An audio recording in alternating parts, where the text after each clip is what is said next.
What up? What up? It's Diego right here on Hellfire Radio, and this is Asylum Inc. We're back. We're back for the Wednesday edition. Like this show, if you guys know me, I jump around just like I do on a normal day basis. This show, you never know when it's going to hit. You just got to always look for Facebook.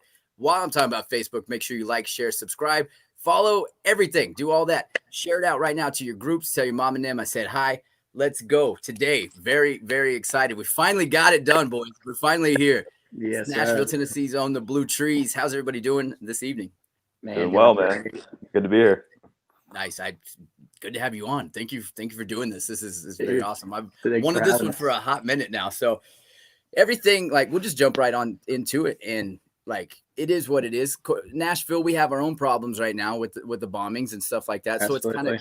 it's changed the face literally, especially where we all met down there on 3rd, and right behind where everything happened. Right. So it kind of bottled us up for a few weeks, but Nashville's resilient. We're still, doing the mask thing and the distancing thing as we should, but at the same time, we're still going. You guys are still making music. I'm still acting a fool on stage. Like we're still, trying to just do Right. the thing.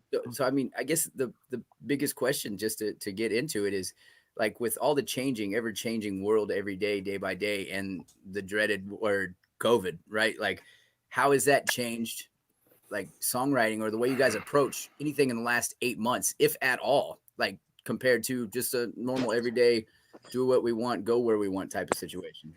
Right. I mean, I would definitely say from the aspect of like getting together, like, we used to do pre-COVID, like just sitting down, like writing a lot more face to face and stuff. Definitely that vibe of it. But I mean, as far as like how we have our process of getting things done, production and stuff wise, it hasn't really affected that too much.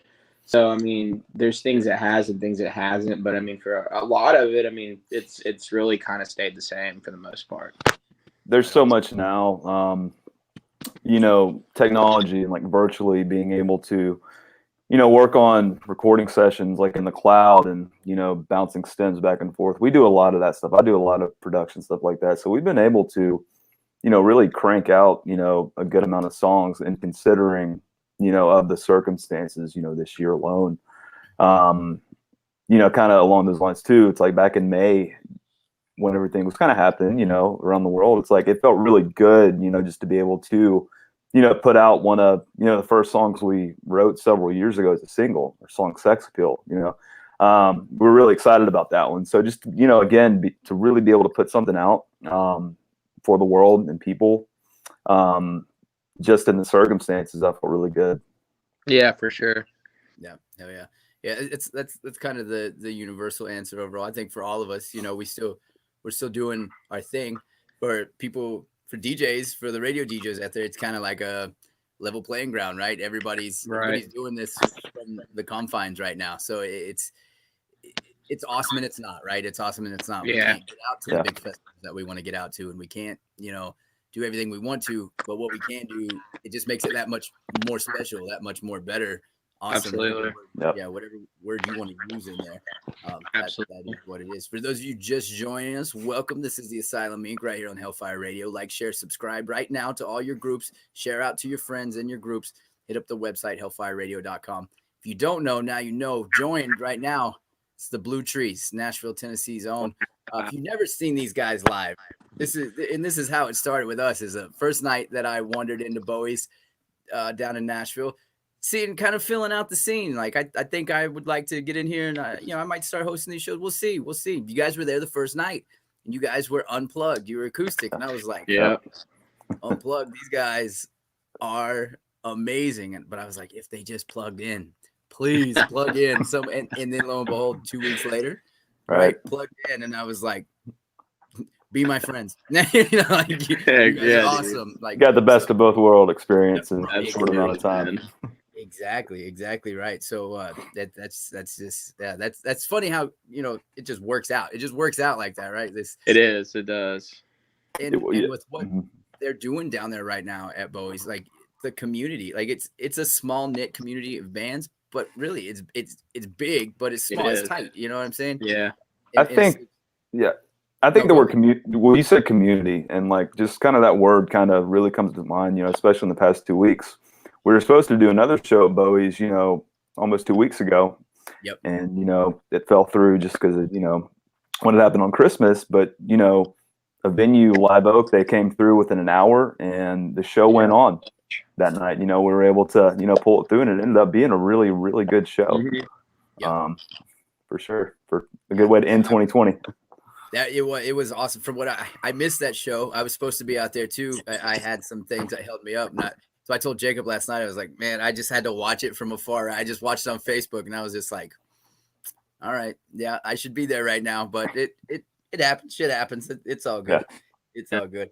So now we get into the kind of like the fun and games of what this show really is. What I guess I'm known for is I keep it serious for about 5 seconds. And then the next hour is just going to be kind of, shoot from the hip, so to speak.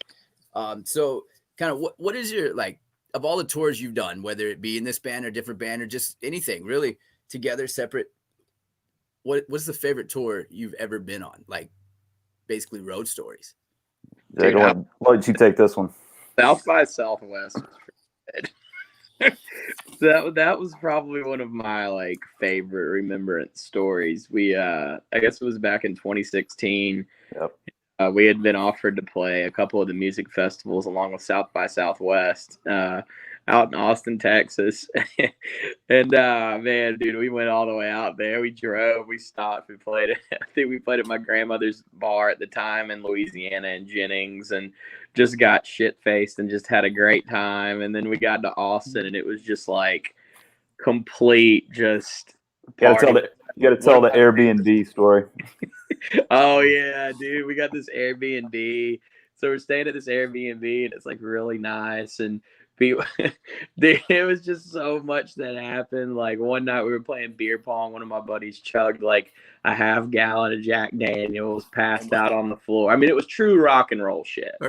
And James, I remember one of my favorite moments was James was just standing there one morning, and he was just eating Captain Crunch Berry straight out of the box, and I just started laughing, and I was like, man, this is totally rock and roll. Like, I love this band, and that's how I knew like it was just gonna be a good thing. That's not the first time I've eaten cereal straight out of a box on a trip. It's gonna happen with me. That's just one of the signature trademarks.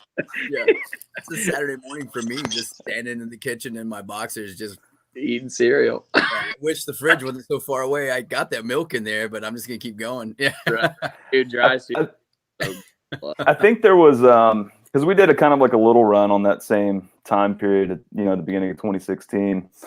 Yeah, remember we drove up to I think Lancaster. That was one of the last stops, and it's about 12 hours. We were still kind of living in Birmingham at the time. So it's a drive, and I remember, I'm in the van alone with our bass player at the time, and it's dark outside, and this is up north. All right, not a lot of street lights, there's a lot of toll bridges, and we ended up getting lost at like 11 p.m. and we just kept going in circles. Like I swear, we kept driving past the same, toll booth like 3 or 4 times. It's like almost midnight. We're 2 hours away from the hotel we're supposed to stay at, and at that point, I'm just kind of like, about to get to that bar, but we finally made it to the Motel 6, which is fantastic. I've never smelt as much pesticides in my life at that place. But yeah, fun times, right? It's kind of going through the fire that every band does. Absolutely. That's awesome. Like everybody has. I don't care if you went your first tour out, your first trip out, or it's your 100th trip. Everybody's got that story, right? Like, dude. The road, and you never know what it's going to. You can itemize and map out for 6 straight months, and then day one, we got to do this now. It's like it's and that's what makes it like that's what makes it. That's what makes it boring.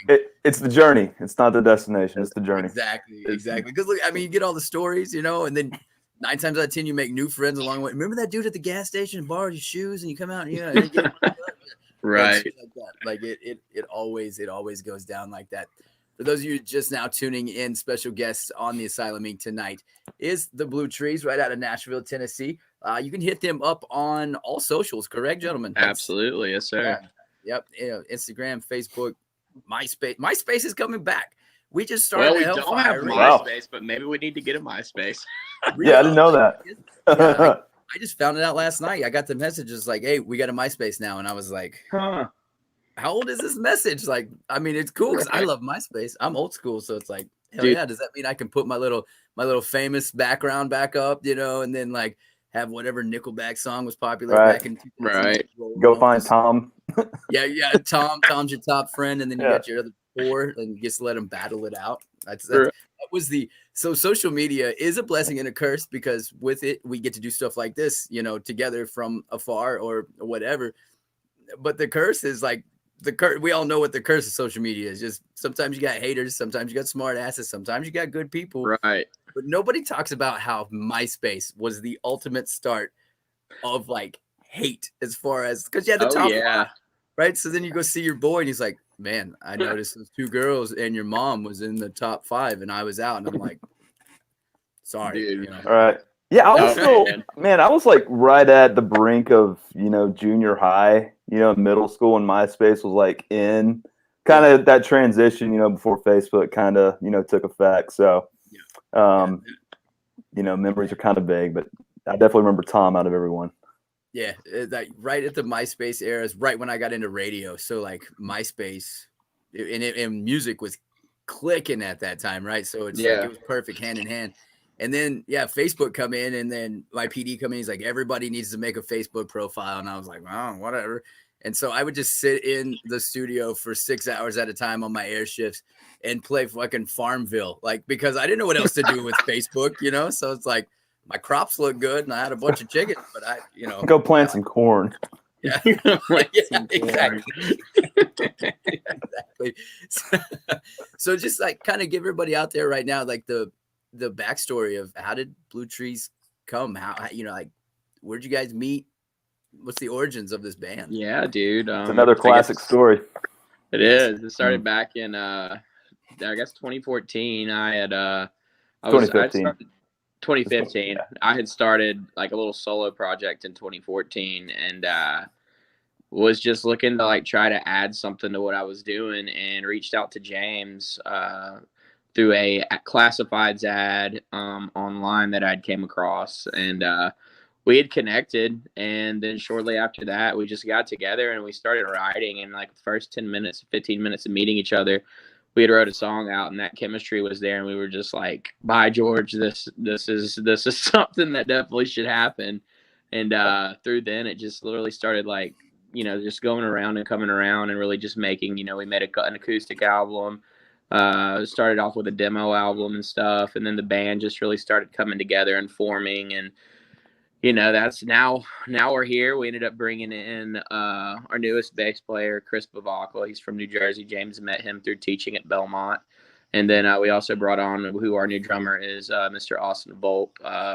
I had met him through a good friend of mine that plays with The Reveal, Dustin McKee, introduced us. And that's kind of where we're at now. That's kind of how it all came together. But 2015 was the year it all started forming. There's no coincidences, really. I mean, when, like you were saying, when you spend less than 10 minutes with someone and you have a 3-minute song pretty much almost done, and it's actually a good song, it's like, something's there. So it's like, okay, I'll see you next week. But wait, before you go, let me cook you some elk meat with some rice. Oh yeah, that was the best cooking ever. It was amazing. Yes. I made him elk meat. That was right. I remember that. That was really good. Yeah, like, bro, that was dope. Elk over everything, right? Like, dude, I've had it once, but now I want it for the rest of my life. It's so good, like literally, awesome. It's so good. It's a good way to end the writing night. It was really a good night, but it's been really cool though to see how, from that point in time of meeting, to see how our sounds really developed and what it's turned into, and it's like, it's really exciting, which I'm sure we'll get into more in the interview about like our sound and kind of the originates and stuff of that and things like that, origins of it. Yeah, that's actually the next thing that was coming up. You took the words right out of my mouth. I love it. Like, cool. So I've tried to describe you guys to people that I'm like, from day one, from the acoustic set, I was like, there's this fucking band, they're called the Blue Trees, but it's like, they sound like this, they sound like that, and they look like this, and I'm super confused, and I think they're awesome. I just wish they'd plug in. And then, the rest is history. That was my thing. I was like, bro, Blue Trees, acoustic. Right. But if they plug in, I mean, damn, I wonder if they've ever plugged. That was me. That was me first time out. So yeah, just explain, now that I've got you guys here, just kind of explain how it all comes together to make that sound of the Blue Trees. Yeah, that's the thing. It's like there's there's so many genres in today, right? In 2021, and it's like we all come from really various different backgrounds. Kind of, I guess the overall term we like to coin with our music is southern groove rock, because we got a lot of hard rock influence. We got some funk in there, some hip hop elements, and some electroacoustic stuff, some synth. It's kind of just all over the place, like you're saying. But again, my background's straight up rock and roll, right? Hard rock, some metal, and just to be able to again uniquely blend things together. I mean, at the end of the day, it's all about whatever's going to serve the song the best. That's kind of always our mentality. So it's really easy to work together whenever we start going off ideas. For me. For sure. Yeah, for sure. It definitely is. It's like kind of like the backgrounds, like influences and history behind, each one of us personally, as far as how music has been involving us, it's really cool to see how it clicks and meshes together. Like my backgrounds was, I was grown up, raised on like outlaw, like classic country from my dad. And then like, more of like the classic rock and things like that, Seal, different stuff like that from my mom. And then I had stepped into and discovered rap at a younger age. So it was like all these different influences in my life at the time. But it's like, when we came together and we started forming this, we went through these phases. And at first it was like really singer-songwriter, like pop kind of. Then it kind of started just taking its turn. And as we grew together, we got more comfortable, Yeah, we got more comfortable. Like even myself with like my voice, it was really like kind of a development over the first couple of years to like as I kept to discover it and what really fit with what we were doing. And then that's when it kind of hit and we're like, holy crap, like this is like Southern rock with a twist.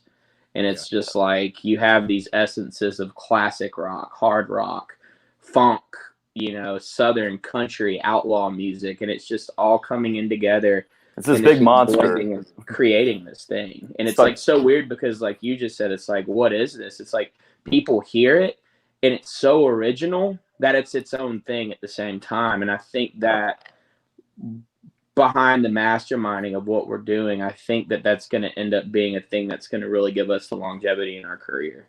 Yeah, we have a lot of roots that are underneath the overall tree, right? Yeah. I mean, we don't like to really fit into just one thing. For sure. Right.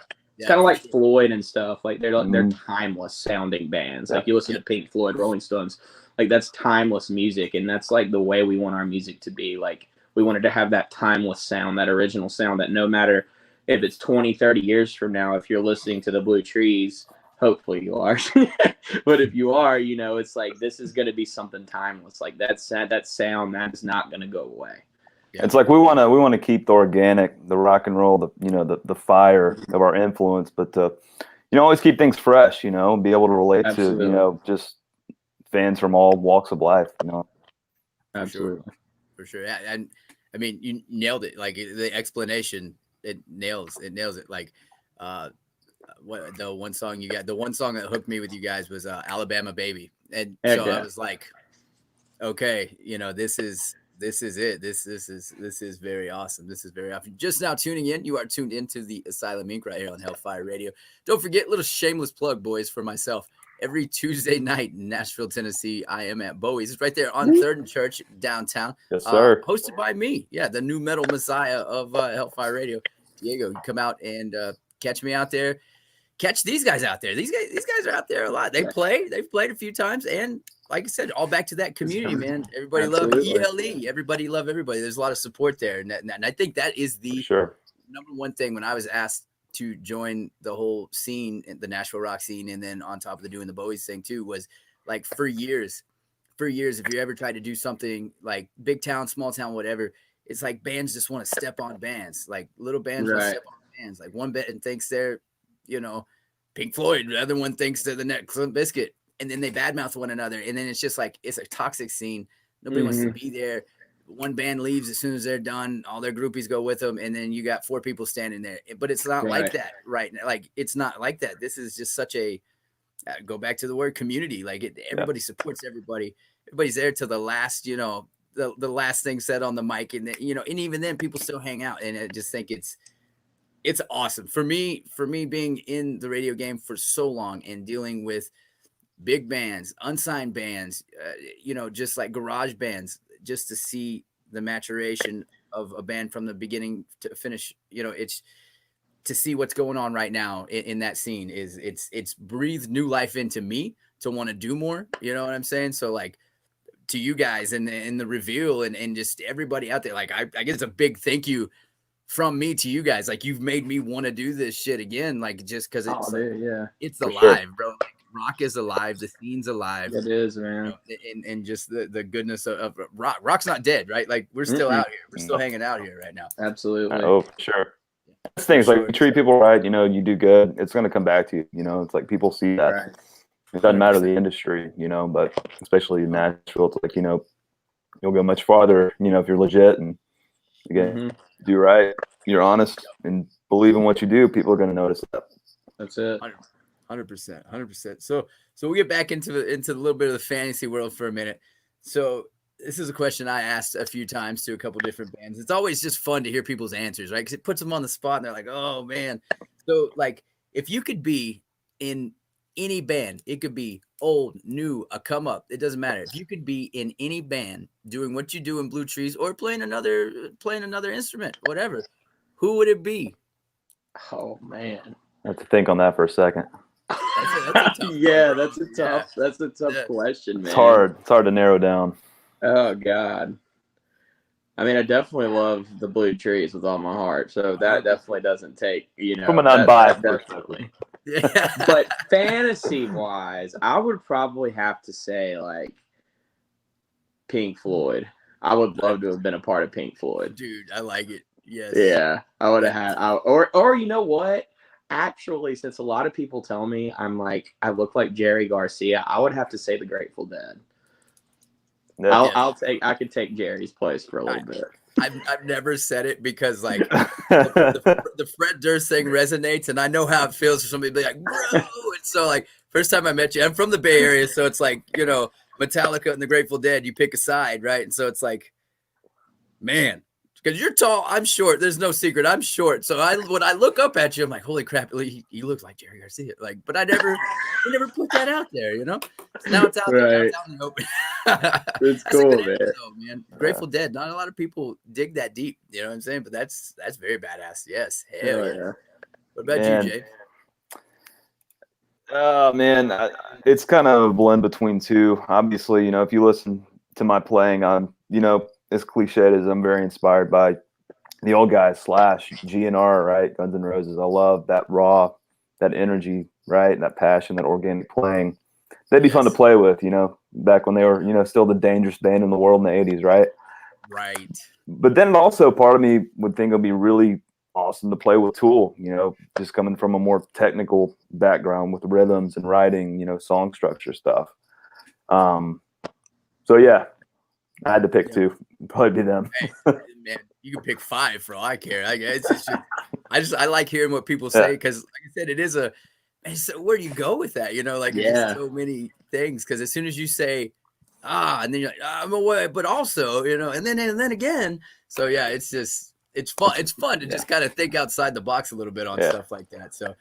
So with all the time, you guys have been around for a hot minute. To think that 2015 is 6 years ago now, right? Almost, yeah. We just turned it. It's 2021. So with all the touring and everything, what is like the strangest thing you've ever been gifted by like a fan, or like just like the strangest good encounter? We won't put the bad encounters out there unless you want to. I mean that's fine too. But yeah, haven't really had any like anything like crazy that just stands out like out of like the blue. Haven't had anything like nuts for sure. Yeah. Like maybe like phone numbers from chicks or stuff like that. But I mean, nothing like just out of the blue, like nobody coming up and putting like a dead rat or something in my hands. Right. Just nothing like weird or anything, but I mean, pretty regular for the most part. We haven't crossed that threshold just yet. I'm the same. I can't really think of anything really outlandish. Right. That's good. Yeah. It's a good start. You're right. For sure. If you're just now joining us, we have special guests, the Blue Trees. They're joining me live tonight on the Asylum Inc. Of course, you can catch them coming up very soon. February 13th, going to be at the warehouse. Yeah. This is going to be an amazing show. The Reveal, Year of October, the Blue Trees, Jughead Jane.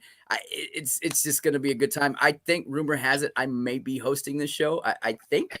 So we'll see how that goes. Pre-sale. Tickets are on sale right now, correct? You get them for Yes, They are. Absolutely. right?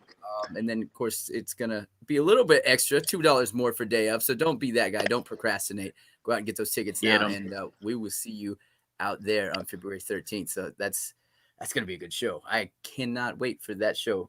Gonna be crunk. Right? Yeah. Right. So there's a little game I like to play. Like puts people on the spot. It's called This or That, right? So it's just a little quick All right. 5-6 question, just rapid fire, and you just go. So you ready? Let's do it. How are we doing? Like, are we alternating or we just spitting them out? We'll go James and Jacob. James and Jacob. All right. Cool. All right. So tequila or whiskey? Whew.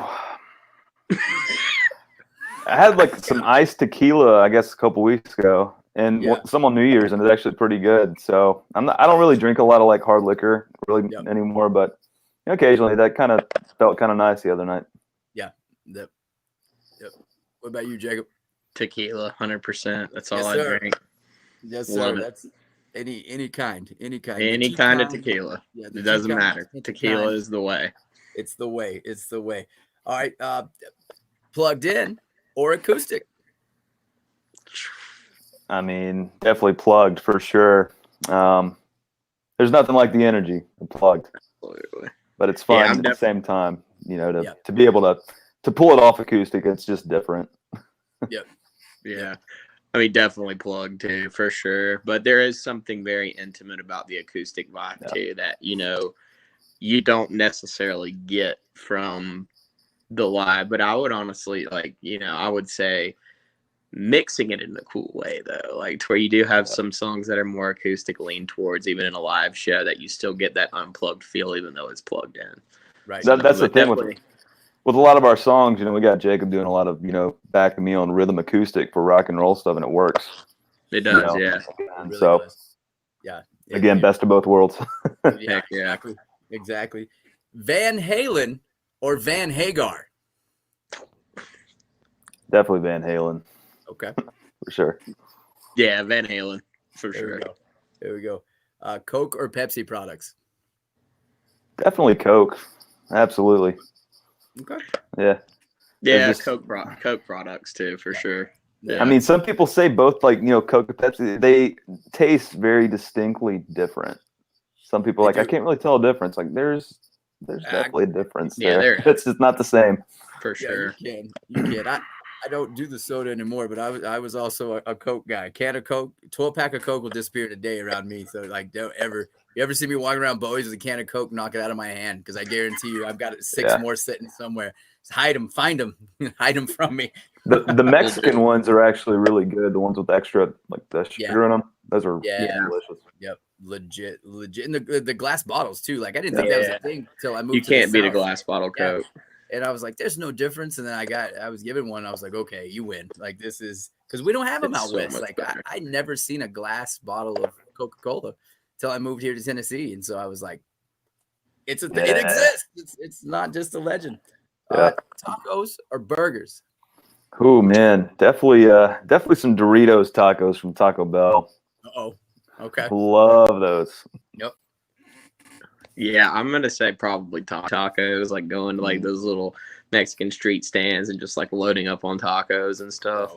Yeah, I love tacos. That's where it's at. If it's on wheels, please believe I'm gonna give you all my money for you to give me the food. Yeah, 100%. I will say though, man, like back in Birmingham, we have a restaurant called Mugshots. One of their signature burgers is a peanut butter and jelly hamburger. Sounds disgusting, but man, I'll tell you what, the combination with the ratio, the peanut butter on one side, and the jelly on the other, and the buns they use, my gosh, it's really good. So if you're ever there, you gotta try one of those. For sure. Yeah, that sounds amazing. Like I'm down.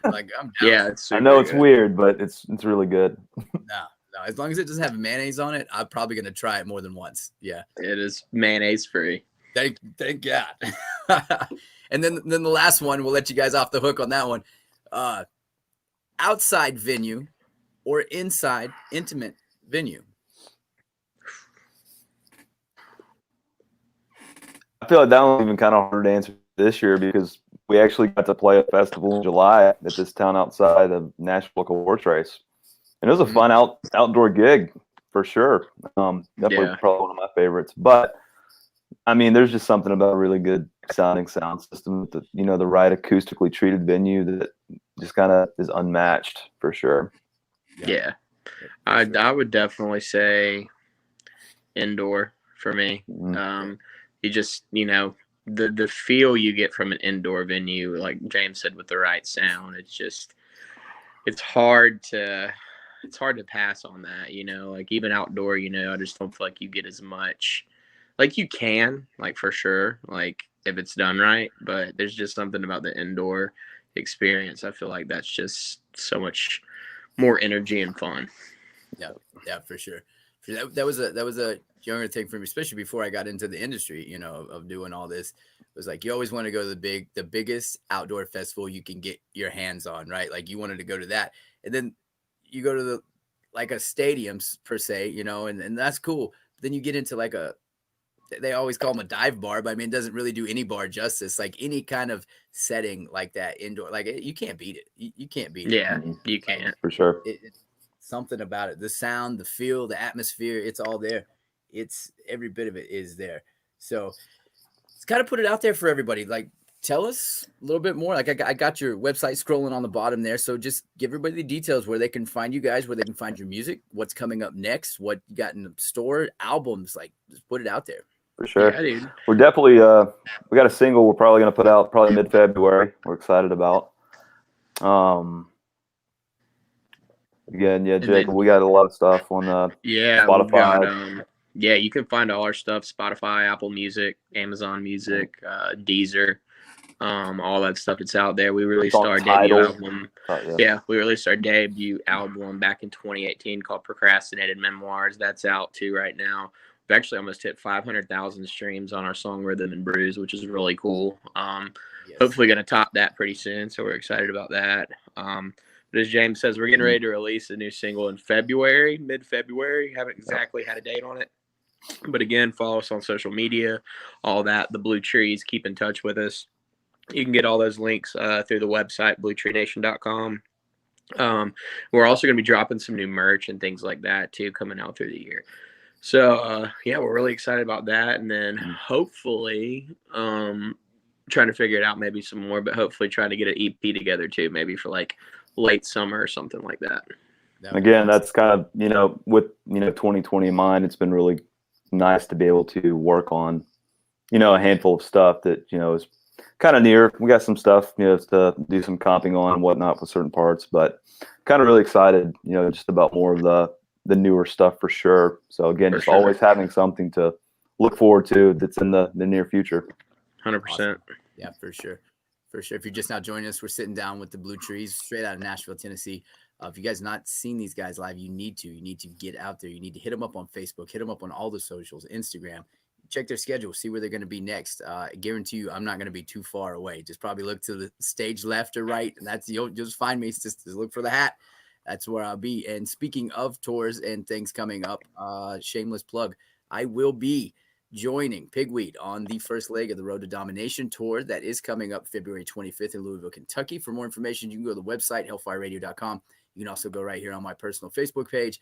There's so many different outlets. Instagram, I'm everywhere as well. Unfortunately, it's a blessing and the curse of social media. If you're a private person, this is not the job for you, boys. Let me tell you, like I'm out there. And speaking of, after lots of requests, it's happening. The Diego cartoon character T-shirt, hoodies, nice stickers, Excellent. Everything will be rolling out very, very soon. So keep an eye on the website, hellfireradio.com. Go to the merch tent and find it. And then also these guys, I put it up earlier. We're gonna do it one more again, February 13th. They're gonna be at the warehouse. It's gonna be an amazing lineup. Tickets on sale right now. Where can they go to find those tickets at, gentlemen? You can go to ticketweb.com. We actually have a link on our Instagram as well as Facebook, and we'll be posting more kind of throughout the weeks leading up as well. Mm-hmm. And we'll also probably do a couple of ticket giveaways too. We also have pre-sale tickets too as well physically. If you want to grab one that way too, you can reach out to our Instagram, Facebook, whatever, or if you're friends with me or James personally too, you can hit us up and get in touch with us that way also. Awesome. So with the busyness of touring and then just everyday life, like what do you guys' go to, like, I guess hobbies, or maybe just chillax, like just, I don't know, some people Netflix it out. Some people go and play video games for 15 hours to relax. Like what's the go-to every day? Just turn it off for a minute and go escape. That's really hard. Even just yesterday, like my wife was like, "You really need to find a hobby." It's like I do, because it's like music. I love like being behind the console or just thinking of new ideas to to send to the bandmates. Hey, like let's start. You guys want to come over and track something? So I'm always doing something with that, but it's hard to break away from. And it's like, we all need to be able to do that. So I'm still trying to kind of course, it's been harder for various reasons, but I'm still trying to figure that out. Obviously chilling, on the back porch, going for a walk, just getting out in nature, fresh air. That's kind of been good in a sense, but For sure. Yeah, I'd definitely say, I don't know. I have a few hobbies I like to partake in. Definitely one of my. I do love video games. I'm not gonna lie. I'm a nerd when it comes to that stuff. Like at night after a long day, I love to just sit on the couch and just jump into like Skyrim, things like that. Even sports games, just kind of unwind. But then I really like the outdoors, like fishing, hunting, and stuff like that. I'm actually going to visit some family in Louisiana this week. So we're supposed to be doing some fishing and some deer hunting and stuff before the season ends down there. So definitely those kinds of things for sure. And I guess those are like kind of like my hobbies. And then, just chilling with the boys, having fun with them and things like that too. And, my fiance and spending time with her when I can. Unfortunately, it's been kind of hard because the situation's at hand with what the world's going through. But, things, if things are fun though, it's just, having hobbies, especially in this time, has definitely been a clutch. Video games have came in handy for sure.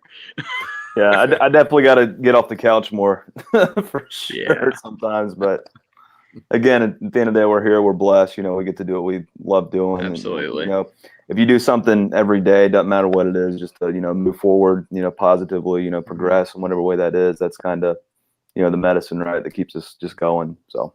Yeah, absolutely. 100%. At the end of the day, whatever makes you get right. Like everybody needs that downtime every now and again. So, So another on the spot question, because I'm that guy. Right? I like knowing what people like. So give me off the top of your head your top 3 albums of all time. They could be country, hip hop, and death metal. I don't care. Like, what's your top 3 of all time? All right. Get me go first. Yeah, that would help. All right, so let's see. I would say my top 3 favorite albums. Definitely Blood, Sugar, Sex, Magic by the Red Hot Chili Peppers. That's 1. 2 would probably be Get Rich or Die Trying by 50 Cent. Okay. And then 3 would probably be Doggy Style by Snoop Dogg. I really love that album too. Nice. I like it. I'm not mad at it at all. Yeah. Not mad at it. Yep. All right. It's kind of cheating, I guess, but probably the double album of Use Your Illusion that came out in 1991 by GNR. That was one of my favorites. A lot of good stuff on those 2 records, packaged together, right? Yep. It's more recent, but definitely I was really into the new Tool album, Fear Inoculum, that came out, in 2019. Again, just kind of going back to all my roots here, right? I'd probably kick myself if I didn't say Back in Black, because again, when I first started really getting into music, when I was 12 and 13, some of the first songs I started to learn by ear were off that record. You know, just really simple, like intro riffs, you know, like Hell's Bells. Love it, right? Very signature. Right. It's like you can't read music if you can only read tabs. It, you know, it felt good, you know. So that's Nice. yeah. Yeah, I like it. I like it. Just very diverse all the way around. Very diverse. Yep. It's funny you say Tool. Like, I guess that I'll spin off of that a little bit. There's a lot of people that gave them so much crap. Like, okay, so we all waited 13 years technically for new Tool. Fear Inoculum come out. I was fortunate enough to be able to cover the show down in Jacksonville, their first show out of the gate for Fear Inoculum at Welcome to Rockville last year. Whatever. Like, I'm that guy. Like, I don't care. You can call a sellout, whatever. I still love Metallica. You can shave your head bald, and you're not. To me, it's about the music, right? Whatever. I like the new Tool. I like it. So what? It sounds like a little bit of this and a little bit of that. It sounds like all their albums. Like, one person told me just recently, they're like, yeah, so what? We get it. Tool's new album is basically the B-sides of everything didn't make the cut off the first, 6 albums. And I'm like, but it's still Tool. Yeah. It's still Tool. It's still fresh. You know what I mean? Like it's still them, but it's to the next level in a lot of ways, like musically and technically, that they hadn't really, I guess, reached or gone yet. If you really listen and tune into the structures and the progressions, it's obviously them, right? It's obviously Adam Jones, it's obviously Danny, but there's just something about it that, it just really hit me when that came out, and when it knocked, I forgot what Taylor Swift's album was off, but they reached #1 with that album. That was pretty. I mean, it just goes to kind of show you, like, rock's and definitely not dead. Like, and especially as things start coming back, from what we've all been going through with the pandemic and things like that, I really believe people are going to be hungry for that live performance. And I mean, back in the day, it was like rock and country music, like traditional country. That was like live performance music. Like, that's what people went to go and see and get that live experience. And I do believe personally that that's coming back. And I think that it's just awesome that Tool was able to do that with that album. And it just showed that they still can make amazing music and keep the artist integrity behind their music. So I have a lot of respect for them for doing what they did with that album, for sure. Like, people want to feel something that, like, literally they want to feel something, that vibration, right? From the environment. That's not going away. It's like, again, people are wanting more of that, especially now. So exactly, which it's almost like you got, like, this was meant to be, right? I almost didn't have to do this interview. Like, this was I don't even have to barely talk in this one. I love it. So it leads right into the next question, like, with the whole people calling Tool lazy or whatever you want to call it, and then new Guns N' Roses 2 years ago, or however long it was, a year ago, come out and they're like, oh. And then for me personally, I'm a huge Deftones fan, and White Pony, man, bro, right? Like, the promise of this new album, Gore was, I say about Metallica, I own Saint Anger with my own money. Thank you. Have a nice day. Physical copy of Saint Anger. I bought it. I'm a Metallica fan. I don't care, right? Bay Area, you gotta represent. Same thing with Deftones, but a little bit harder. So I own all their stuff. Gore, was it their best effort? It was, in a different direction. It was still an amazing album, but it wasn't Deftones that we know it. A lot had to do with those. Steph Carpenter didn't get to do a lot what he normally would do on a Deftones album. So the question in total is, how do you feel about the band's AC/DC? Perfect example. That new album, I listened to it the day it dropped, sounded like it was straight out of 1972. And I'm not an AC/DC fan, but I loved that it sounded like you say, first chord. Oh, wait, that's Angus. That's AC/DC, right? Right. They didn't change their sound to still be able to dominate the airwaves. It's still AC/DC. It's still new. It's still fresh. So are you of the age of, man, I want my Tool to sound like Tool, AC/DC to still sound like Metallica, to sound like Metallica? Or do you like when these bands come out and try to reinvent, a la Linkin Park? Like, Linkin Park, that's my one that I always go to with, like, I think Linkin Park stopped being rock monsters at Meteora.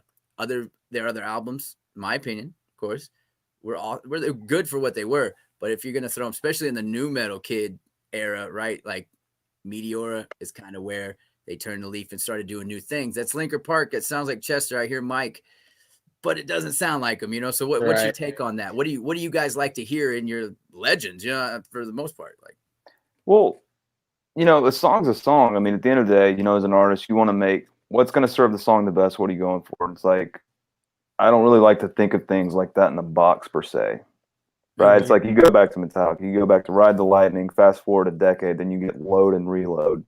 It's pretty much country rock, right? And a lot of people did not like that, right? It's like, well, so what? There's a lot of stuff on those records I liked a lot. I'm not ashamed to say it. Same with Saint Anger. Did the snare drum sound like, a metal trash can a lot? Sure, it did. They tried some stuff. It was 2003. But at the end of the day, as an artist, you do what you want to do. And, if you don't reach people, you're not going to win everyone over, ever. Right. Yeah. Like, that's just, you got to accept that, number one. And that's not why, at least I think you need to create music, right? You got to, serve what you're trying to put out there yourself, right? In your own art. And, the right people are going to appreciate it. Yeah. Right. And that's what's so cool, like, even with what the Blue Trees are doing, is I find people from all different walks and different genres of music liking our music, because we do touch on so many different influences and different genres of music, which I think is cool, but it still all boils down to that original organic sound. Mm-hmm. And, that's some things, for certain artists, like even some of the legendary sounds, it's like the Red Hot Chili Peppers, like that's one of my favorite bands too. I love them. And it's like, they didn't release anything, but, a few years ago when they released the Dark Necessities album, I felt like, they went a little bit more pop with it, to the pop side. But at the same time, like, I really enjoyed that album. Like, they still kept them there, even though they might have added a little bit of some new touches to what they normally do. But for the most part, I really enjoyed it. But I think it's just all about, like James said, it's finding your niche, finding what you market to, and making sure that you reach those people and keep those fans interested and attracted to what you're doing. Yeah. And again, it's like what we do. It's like, we're all over the place a lot sometimes, but we still have a signature element to us. And it's like, it's a matter of finding that, but then, staying fresh and relevant, but then also, staying true to, who you are. Right. Yeah, absolutely. With what you're doing. So For sure. And that's very complex. That's not just an easy, one term definition. Right. Absolutely. For sure. Those of you just joined us, I have the Blue Trees joining me tonight on the Asylum Inc. One more time, guys. I know you touched on it earlier. Give everybody one more again, everywhere they can find your music at.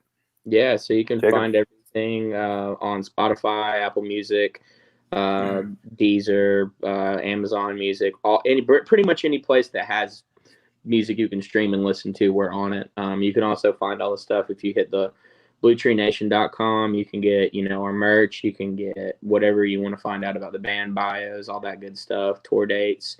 So you can definitely check all that stuff out through there, and make sure to follow us on social media at the Blue Trees.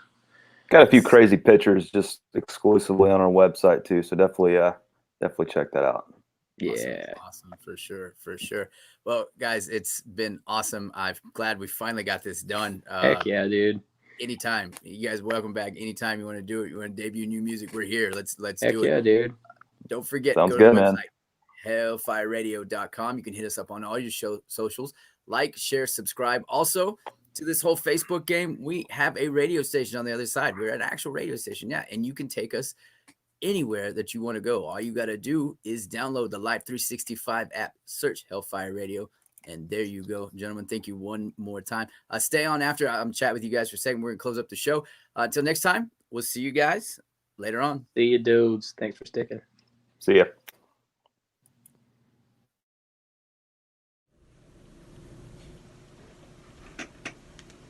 Are you still here?